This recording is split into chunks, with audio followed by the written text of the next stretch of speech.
హఠాన్మరణం చెందిన ఏపీలోని కర్నూలు జిల్లా నంద్యాల ఎమ్మెల్యే భూమా నాగిరెడ్డి సంతాప తీర్మాన విషయంలో విపక్ష వైసీపీ అనుసరించిన తీరు చూస్తే రాజకీయాల మీద అసహ్యభావం ఏర్పడక మానదు.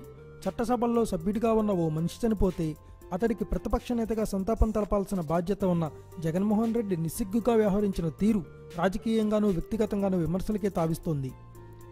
భూమా కుమార్తె అఖిలప్రియ వైవాహిక జీవితంలో చేదు జ్ఞాపకాలు మళ్లీ బయటకు వస్తున్నట్లు తెలుస్తోంది.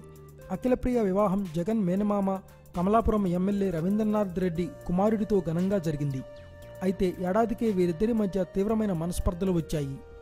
రవీంద్రనాథ్ రెడ్డి కుమారుడి తీరు దారుణంగా ఉండడంతో బుద్ధి చెప్పాలని భూమా శోభ ఎన్నోసార్లు జగన్ ఆయన తల్లి విజయలక్ష్మిని కోరారట. అయితే వీరిద్దరూ మాత్రం చేద్దాం చూద్దామంటూ సరిపెట్టేశారు. చివరకు వారు రవీంద్రనాథ్ రెడ్డికే సపోర్ట్ చేయడంతో భూమా కుటుంబం మానసికంగా తీవ్ర మనోవ్యధకు గురైనట్లు తెలుస్తోంది.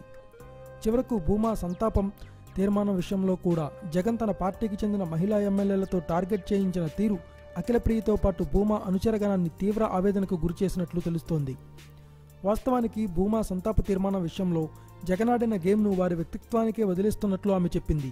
దీనిపై ఆమె నోరు విప్పి లోగుట్టు అంతా చెబితే జగన్కు చాలా మైనస్ అవుతుందని, అయితే ఇందులో తన వ్యక్తిగత జీవితం కూడా ముడిపడి ఉండడంతో ఆమె ఈ పరిస్థితుల్లో అలా మాట్లాడడం కరెక్ట్ కాదని సరిపుచ్చుకుందని తెలుస్తోంది. Thanks for watching. Please subscribe our channel.